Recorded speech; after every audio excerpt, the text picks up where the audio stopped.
La scène ressemble à une photographie du mépris prolongé. Des planches fendillées, des arceaux tordus, des assemblages rafistolés qui témoignent d'années d'attente. En 2025, comment a-t-on pu laisser nos enfants étudier dans un tel chaos en pleine capitale? Nous sommes au complexe scolaire Camo, dans la commune bouillante de Matete. Dans ces vieux bâtiments, abritant 2 écoles du réseau protestant, ce décor de décrépitude a momentanément été bousculé ce mercredi par l'arrivée d'un convoi particulier. 250 nouveaux bancs pupitres, offerts gratuitement par le service national après le plaidoyer mené par un notable du coin, le député Jean Baudouin Mayo Mambeki, qui remercie ici le chef de l'État, initiateur de la campagne « Pas d'école publique sans banc ». Aujourd'hui, nous avons 250 bancs pour que nos enfants, que dis-je, 250 bancs pupitres pour que nos enfants étudient dans de bonnes conditions. Sans bancs, il est difficile que nos enfants aient une belle calligraphie. Aujourd'hui, je sais qu'avec ces bancs, les enfants peuvent bien étudier et bien s'en sortir dans les cours comme la dictée, qui est un cours fondamental pour la maîtrise et l'écriture du français. En général, vous êtes en train de faire œuvre utile et vous exécutez correctement les instructions du commandant suprême. Des instructions observées à la lettre avec une dotation qui change tous les décors dans cette école périphérique, tant son ancienne image était assez parlante.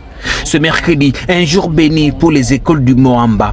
Après Matete, le cortège du lieutenant-général Jean-Pierre Kassongo-Kabouik a pris la direction de l'Emba Terminus, où le complexe scolaire Emmanuel Stabloum, une école gérée par les frères de l'Immaculée Conception, attendait également cette initiative avec impatience. Là aussi, 200 bancs ont été offerts pour renforcer les infrastructures de cette école. La satisfaction des élèves et de leurs parents est assez manifeste. Grâce au président de la République, à bénéficier de cette gratuité, un bousso par total sans que ce soit même pas même un franc. Donc, leur gratuité est vendue, tout le monde vraiment dans l'école. Moyens à la gratuité.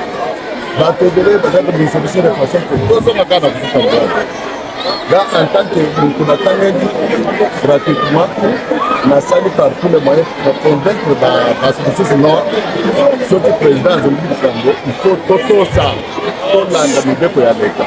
Il faut que aussi la gratuité va vous dire. Le ministre de la négociation va tout faire dans la scène.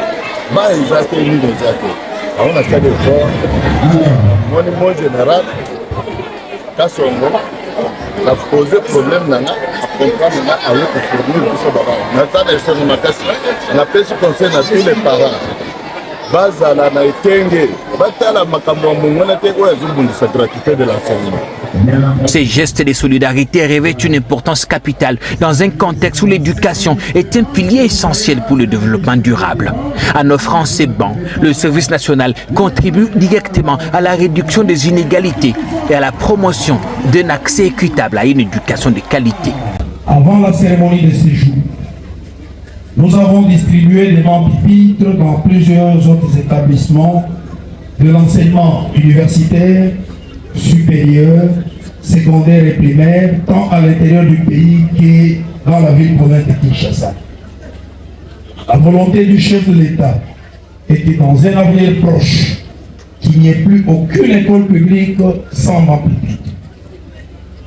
Pour mener à bien cette opération, et prévenir toute interruption malheureuse dans la distribution, le service national a installé des ateliers modernes de menuiserie à Kinshasa, à Kimpese au Congo central, à Lubumbashi dans le Haut-Katanga, à Mbujimai dans le Kasaï oriental, à Kananga dans le Kasaï central, et très prochainement, le service national va installer des ateliers à Kikwit, dans les Kwilu, à Chikapa dans le Kasaï, à Mbandaka dans la province de l'Équateur et à Kisangani dans la province de la Djoum.